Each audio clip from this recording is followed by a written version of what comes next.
During the very initial sessions of the Indian Contract Act, we studied about the essentials to a valid contract. But do you know what are the fundamentals to a valid contract? Essentials तक पहुंचने के लिए पहले basic knowledge तो होना जरूरी है ना. So hello everyone, I'm Antara from Career Launcher and today we'll be discussing about the fundamentals to a valid contract. Fundamentals का मतलब क्या होता है? कॉन्स्टिट्यूशन में पढ़ा है ना, फंडामेंटल राइट्स क्या होता है? Basic rights. तो कॉन्ट्रैक्ट के लिए फंडामेंटल क्या होंगे? Any basic knowledge about contract. सबसे पहले कॉन्ट्रैक्ट क्या होता है? कोई भी ऐसा अग्रीमेंट जो आप किसी दूसरे इंसान के साथ करते हो और उसके वायलेशन पे, उसके ब्रीच पे you can go to the court and claim for relief. Basics पढ़ा है ना, इसी को थोड़ा बेटर फॉर्म में समझते हैं फंडामेंटल्स के अंदर. Now, if you can see on the board, there are two fundamentals written, एक agreement और दूसरा enforceability. Agreement का मतलब क्या होता है? Agreement के लिए किन किन चीजों का जरूरत होता है? याद है क्या? Agreement क्या होता है? Every promise or set of promises backed by consideration. अब ये प्रॉमिस क्या है? कौन कर रहा है? किसको कर रहा है? कंसिडरेशन क्या है?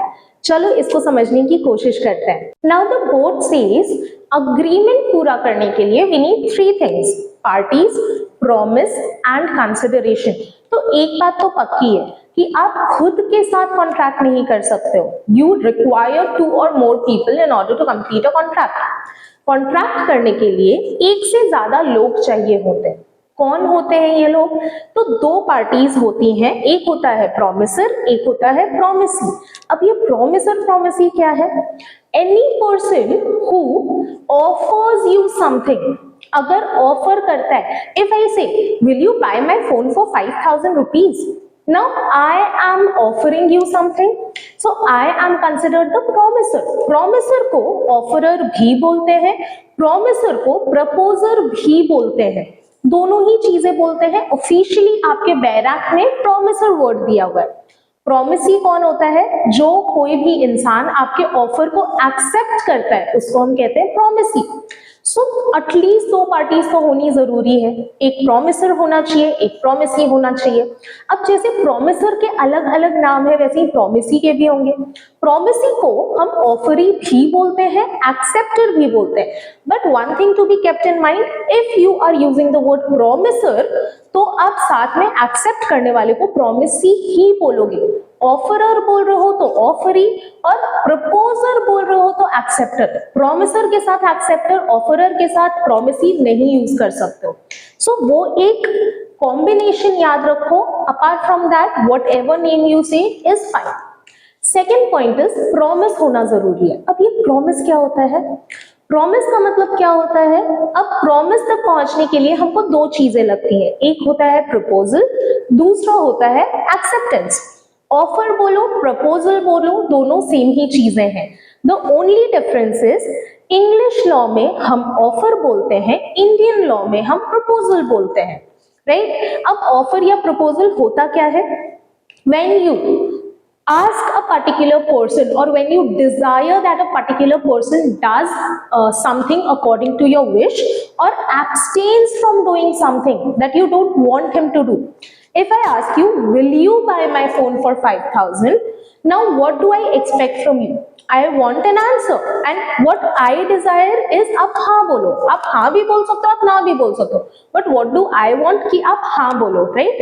या अगर मैं बोलती हूँ क्या वो फोन तुम मुझे दोगे, right? क्या तुम अपना फोन मुझे गिफ्ट करोगे या सेल करोगे? Now what am I asking you to do? Number one, give your phone to me. Number two, don't give it to anyone else. Right? So I desire you to do something or abstain from doing something. So I am proposing something to you. I am the proposer or the promiser. The person who accepts the proposal is called the promisee. Proposal को accept करने का मतलब क्या होता है? Acceptance. Now if I say will you buy my phone, तो आप या तो हाँ बोलोगे या फिर ना बोलोगे. अगर आपने ना बोल दिया तो बात तो वहीं पे खत्म हो गया, कोई ऑप्शन ही नहीं है आगे. चलो ठीक है, टाटा बाय बाय. बट अगर आप हाँ बोल देते हो तो आपने कर लिया है मेरे ऑफर को accept. You are the acceptor over here. और अगर लीगल टर्म्स में बोले तो you are the promisee over here. Right. अब प्रॉमिसर प्रॉमिसी मिलके ऑफर करा, एक्सेप्ट करा, बन गया प्रॉमिस। प्रॉमिस के साथ साथ जुड़ा होना चाहिए कंसिडरेशन। कंसिडरेशन क्या होता है? द प्राइस दैट यू पे फॉर द कॉन्ट्रैक्ट। मतलब अब मैंने क्या बोला था, फोन दूंगी 5,000 रुपए में। सो दो कंसिडरेशंस क्या हुए, एक तो फोन और दूसरा हो गया 5,000 रुपए। So one consideration is the phone that you will be getting and the other consideration is 5,000 rupees that I'll be getting. Now either consideration can either be monetary or anything else non-monetary. I can also promise you to do something in the future कि भाई मैं future में ऐसा कोई काम कर दूंगी, अभी तुम मेरे लिए ऐसा कर दो। पास्ट की प्रोमिसेस भी कंसिडरेशन कहलाती हैं, मॉनेटरी कंसिडरेशंस तो होते ही हैं, सर्विसेज भी कंसिडरेशन का ही पार्ट होती है। Anything that you exchange for something is a consideration. So सबसे पहले तो अग्रीमेंट होना चाहिए। अग्रीमेंट के लिए क्या क्या लगा? प्रपोजल, प्रपोजल के लिए हो गया पार्टीज होने चाहिए, प्रपोजल होगा, एक्सेप्टेंस होगा, दोनों मिलके बना प्रॉमिस, प्रॉमिस में जोड़ेंगे हम कंसिडरेशन, बन गया अग्रीमेंट। अब agreement, all agreements are contracts, क्या ये हमने पढ़ा है ना, that all contracts are agreements but all agreements are not contracts. याद है क्या ये? What does it mean? Every contract was at one or the other point an agreement only. But जितने भी agreements बन रहे हैं दुनिया में, सारे contracts होंगे क्या? Say for example, a 10-year-old boy goes to a shop to buy an ice cream. ठीक है? He gives the shopkeeper 10 rupees and asks in return for an ice cream. Valid है ना? सब सही है। अभी आइसक्रीम, बच्चे को आइसक्रीम मिल गया, शॉपकीपर को पैसे मिल गए। पर अगर वो 10 साल का बच्चा पैसे देने से मना कर देता तो क्या वो शॉपकीपर उस बच्चे पे केस कर सकता था? अग्रीमेंट तो है but can it be a contract?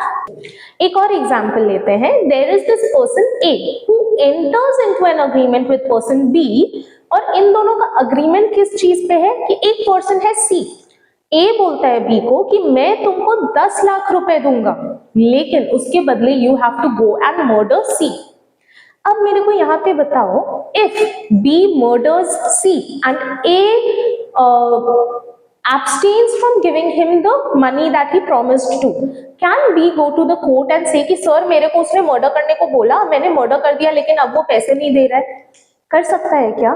Court क्या करेगा? कोर्ट सबसे पहले तो बी को ही जेल में डालेगा कि भाई तूने मर्डर क्यों किया, right? Now in these situations you can definitely say that A and B entered into an agreement, but was it a contract?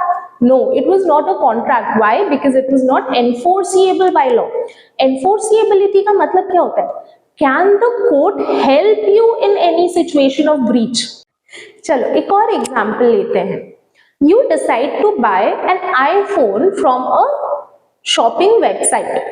आपने फोन ऑर्डर करा, आपने ऑनलाइन पेमेंट भी कर दिया।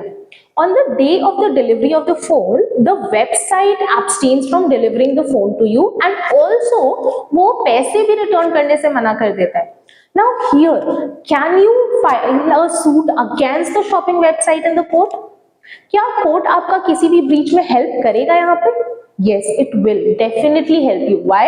Because you had a right जिसको उस website ने breach करा है, and here the court can actually provide relief to you, give you the remedy that you claim for. Right? अब जहां पे भी आप कोर्ट जा सकते हो, जहां पे भी आप रिलीफ क्लेम कर सकते हो, वो सारे अग्रीमेंट्स बन जाते हैं कॉन्ट्रैक्ट। बट जहां रिलीफ क्लेम नहीं किया जा सकता है वो रह जाते हैं अग्रीमेंट स्टेज पे। तो ये होता है एनफोर्सिएबिलिटी, जिसके बारे में हम section 10 of Indian contract act में पढ़ते हैं। All agreements that can be considered as contracts. याद है the essentials to the valid contract? Parties must be competent, consent must be free, object or consideration should be lawful and it should not be declared void by the law. ये 4 essentials to the valid contract है जो हम हमेशा जब भी contract पढ़ने जाते हैं तो इनिशियली हम इसी के बारे में पढ़ते हैं। इफ यू फील कि हमको एक एसेंशियल्स पे भी कोई एक वीडियो बनाना चाहिए, do let us know. And did you find the video interesting?